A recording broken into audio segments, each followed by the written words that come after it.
rapidement nañu jël état civil teg ko fa ci nu mu gën a gaawee loolu nan nga ko gisee. non xam nga pays démocratique yëpp dañu d'accordul dévolution du pouvoir par la force. fii quoi qu'on dise dévolution pouvoir bi am na paaru force moo tax ñu bare duñu ko mën a soutenir à 100%. mais ñëpp comprendre nañu ne dëkk bi bloqué woon na bloqué boo xam ne. lii mel na ni nit ñi nooy war nañ ci kaw. mais loolu lu ñu war a éviter la. pour éviter ko maa la ko wax muy Mali muy Côte d'Ivoire ak muy Guinée muy n'importe quel pays. adduna bi tëddee na noo xam ne ku respecté tul démocratie nit ñi dañu dal sa kaw. d'accord bon am na itam beneen dogal bu CEDEAO jël que nañu tëj frontières yi nga xam ni ak Mali ba Côte d'Ivoire daanaka mi ngi koy bëgg a commencer est-ce que jàpp nga ni loolu itam solidarité la ci Afrique. waaw loolu mesure conservatoire la rek. waaw loolu mesure conservatoire la bu yu mel ni amee dafa am yu bare yu ci xew xam nga pouvoir bu ñàkkee lu bare dafay xew am na ñoo xam ne seen liggéey mooy bu pouvoir ñàkkee ñu fexe lu ñu rawale. gis nga li fi xewoon Libi li fi xewoon ci ay armes ay alal ji nga xam ne moo fa nekkoon ni mu tasaaroo. dafa am ñoo xam ne loolu mooy seen liggéey. di fexe nuñ ko rawalee muy dugg ci frontières yi am ñoo xam ne ñi dañuy jël armes yi parce que comme am na désorganisation yow da nga ñëw rek jël pouvoir xamuloo fu affaire yi nekk. donc fi ñu ko dencoon am na ñoo xam ne xam nañ ko mun na am ay moo tax dañuy éviter mu am contagion ci yeneen dëkk yi. loolu moo tax ñu jël ay mesures conservatoires mais yaakaar naa ne loolu du yàgg. pour ñu dellu ci situation bu démocratique pour éviter ko mais loolu moom laa la doon wax sànq. nit da ngay jàng ci li ngay gis. moom laa lay wax doo tëx ci artu te artu mun na jóge sa biir kër artu mun na jóge ci nekk sa wet.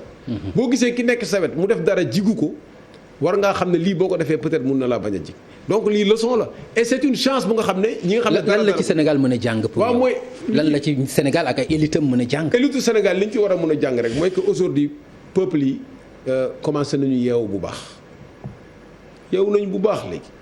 te dafa am façon politicien yoo xam ne nit ñi soxlaatuñu leen loolu booy toog. ci nit ñi peuple yi ñoo leen fal aussi. non peuple yi ñoo leen fal. parce que bu dee ci Sénégal la yàggul même pas un an. non soo xoolee 16 millions d'habitants 16 millions d'habitants ñiy voté fii ñiy fal ay 1 million soo ko amee 600 000 1 million 600 000 am nga 1 million 800 000 am nga majorité ñu ne la am nga tant pour cent amuloo dara peuple sénégalais bi li muy vivre loolu du affaire u fal parce que ñëpp duñu voté mais loolu nag mooy démocratie aussi. loolu mooy démocratie pare leen ngeen dem voté même bu ñu dee 2 personnes la ñu voté mais loolu moo tax kenn warul wax ne li leen dal ñoo ko teg seen bopp.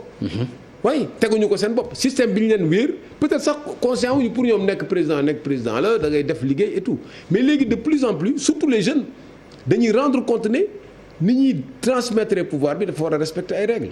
et aujourd'hui je pense que ñëpp d'accord nañ ci loolu. donc fii mu demee nii li ñu war a jubbanti nañu ko jubbanti. jubal.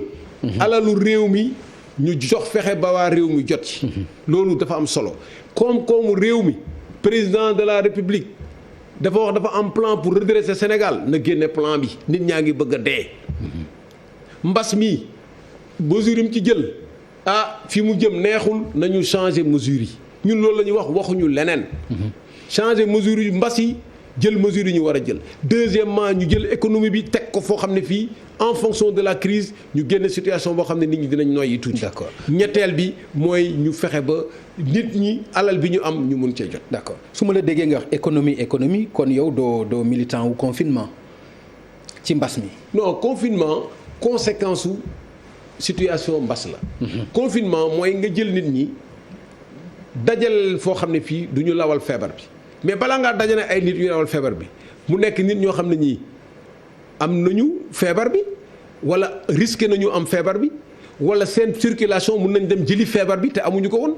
mais pour nga def ko il faut nga def dépistage c'est ça qu'on a raté man du ma technicien wu santé.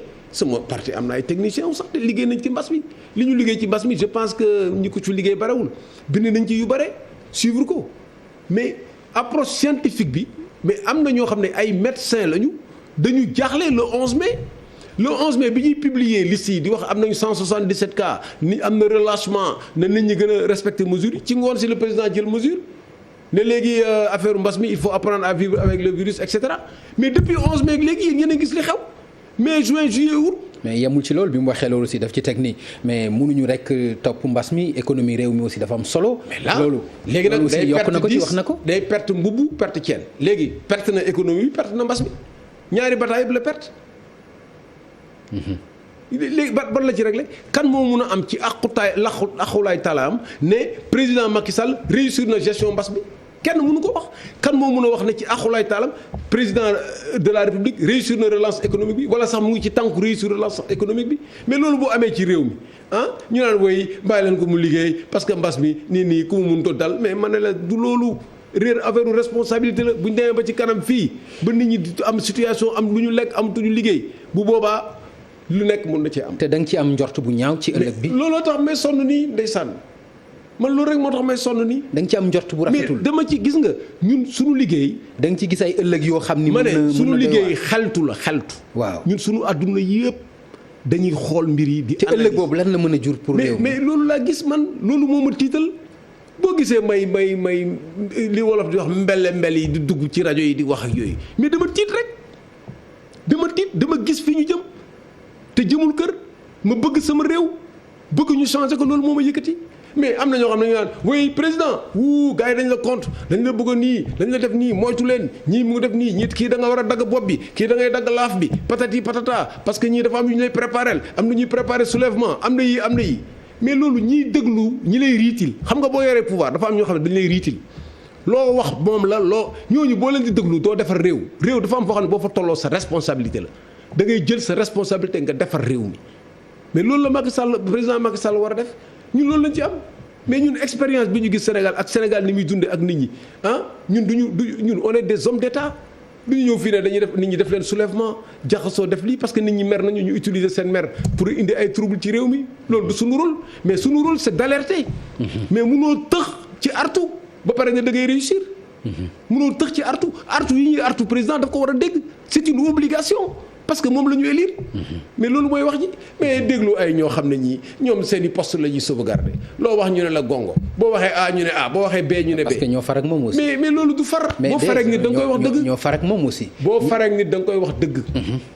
da nga ko naan président lii nga bëgg a def de baaxul lii boo ko defee conséquences yi lay am yow la ñu élire nag man dama lay wax sama diggante ak yàlla lan lay def da lay rey mais kilifa yi loolu la ñu gën a bëgg.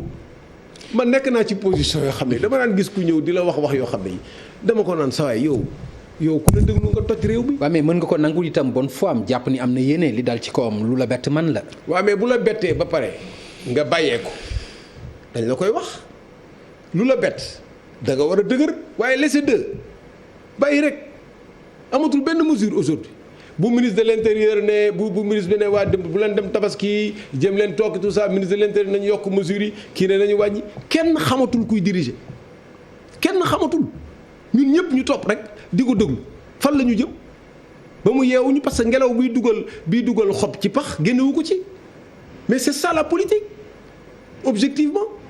ñun nag ku yaakaar ne mën nga ñu tënk wala nga ne dañuy wax ba duñu wax ak wala ñu xoxatal ñoog wala ngay non loolu ñun yëngaluñu de ñun li ñuy def dañ ko gëm te ñoo ci dugal suñu bopp kon cette vérité là c'est ça qu'il faut dire au président Macky Sall et c'est ça qu'on a dit au président Macky Sall ku dem nag jël sa décision ne da nga koy seetaan parce que da nga ànd ak moom wala dafa la jox xaalis ci Covid bi wala dafa la jox xaalis ci tabaski bi wala daf lay neexal wala dafa am loo xam ne daf ko yore sa dépense mais kooku sa mbiru bopp la ñun loolu engagé wuñu. d'accord léegi lan nga gis ci ñi koy xelal un troisième mandat. ñooñu moom dañ ko bëgg a sànq rek. mais yaakaar naa ne. non am na ci ñoo xam dañ ko teg ci wàllu yoon. non ñooñu seen bopp la ñuy waxal. non dañu jàpp ni mandat bu njëkk bi bokkul ci. mandat yi mandat bi mandat loolu débat la boo xam ne Sénégal. yàlla def na man droit jàng naa ko. am naa ci doctorat. te droit public laa jàng. Sénégal affaire droit mandat moom ñi ko bëgg a soppi ñëpp waxuma la Sénégal ñi bëgg a yokk seen mandat yëpp dañuy changer constitution. bu ñu ko changé dañuy indi benn incertitude ci mandat en cours. ndax bokk na ci wala bokk ci. en général waru ci bokk tant que amul disposition transitoire. léegi am na ñoo xam dañ koy def am na ñoo xam dañ ko def. 2008 changé nañ fi constitution 2016 changé nañ ko changement constitution yi moo tax débat bi sax mën a am. donc pour ñun du débat juridique du débat juridictionnel suñ ko yóbboo conseil constitutionnel di ko wax affaire ay mandat bi ndax kuuru ci la bokk te leen di wax yéen da ngeen may fontoo parce que man li ma doon wax naa ko ba pare xanaa conseil constitutionnel def revirement jurisprudentiel ne léegi affaire 2 mandats quel que soit alpha d'accord atuma 3 mandats d'accord atuma ci mais du débat juridique xam nga débat bi fu mu nekk ci politique la man maa bind constitution man maay président nee na man maa bind constitution ne mandat bi 2 la pourquoi may laaj 3 waroo laaj 3 yow nga ne léegi man sama bopp maa wax ne bii mooy sama dernier mandat pourquoi ngay laaj 3 sur le plan éthique waroo ko def sur le plan moral yow nga xam ne boo laajee 3 coow li ci mën a am. ak décès yi ñu mën a gis ak combat yi. bu ko laaj mais moom moo waxoon itam damay wàññi suma mandat. waaw mais mujj ko wàññi. non te bi mu ko waxee wax na ko partout presque dans le monde. non bugg ko woon wàññi. parce que boo demee ne conseil constitutionnel. non boo ko bëggee teg ci waxam rek waxam lii la waxoon lii la waxoon. waaw mais xam nga loolu aussi problème la. waaw boo demee ba njiitu réew. sa wax jaratul nit ñi di dóor seen doom problème day am. loolu la ñu war a bàyyi. loolu c'est le problème de l'éthique. boo demee ba nekk njiitu réew dafa am waxuñu la loo wax rek di nga ko def parce que adduna mun na am ay conditions yu changé yoo xam ne doo ko def mais boo ne yow da nga bëgg a wàññi sa mandat 7 ans la woon da nga ko bëgg a def 5 ans yow da nga war a laaj conseil constitutionnel su ma bëggee wàññi sama mandat naka laay def. non c'est-à-dire. waaye boo ñëwee ne ko ndax mën naa wàññi sama mandat. mu ne la sama yoon nekk mënoo ko non parce que texte bi sax. du ko permettre. donc loolu moom. mais yooyu xam nga yooyu sénégalais yi. du ñu déglu da nga ni du combat juridique combat politique la mais est-ce que war na nekk combat politique bu fekkente ni juridiquement am na ci droit. mais non justement politique dañu war a dem ba nga xam ne dootul am benn ambiguïté ci affaire mandat. Sénégal foofu la ñu toll. ambiguïté affaire mandat depuis 2000 ñu ngi coow affaire mandat. loolu war na dakk pour mu dakk dafa am façon boo xam ne boo ko bindee constitution kenn dootul. mais loolu fi mu ne weesu nañu ko. waaw loolu laa xam nga disposition transitoire yooyu nekku ci waxuñu ko xamaguñu lan moo xew mais une fois que mu dem par exemple ci conseil constitutionnel keneen dem ñu valider sa candidature mais bu boobaa lan moo. non loolu laa la expliquer pourquoi ñu nekk ci situation bu parce que dañu changer constitution bi en 2016. mais dañ ko changer pour mun a nekk ci situation bi. donc c'est un acte préparatoire. d'accord léegi nag acte préparatoire boo ko defee yow bu ñu la toppee ci terrain de droit bi da nga leen di dugal ci goutte da ngay indi coow li rek mu takk commencé woon nañu sax indi coow li ñu commencé coow far Covid bi ñëw mais léegi bu Covid bi xawee ba sedd tuuti di nga gis ñu commencé indi coow naan woy affaire mandat bi ñu ne oui monsieur le président comme affaire bi dafa am werante nañ dem conseil constitutionnel ñu dem conseil constitutionnel mu ne mu delloo buum nga ca boy ba nga nekk fa di kaas fekk béy wéy na mbuus. mais est-ce que parrainage bi jàll gënul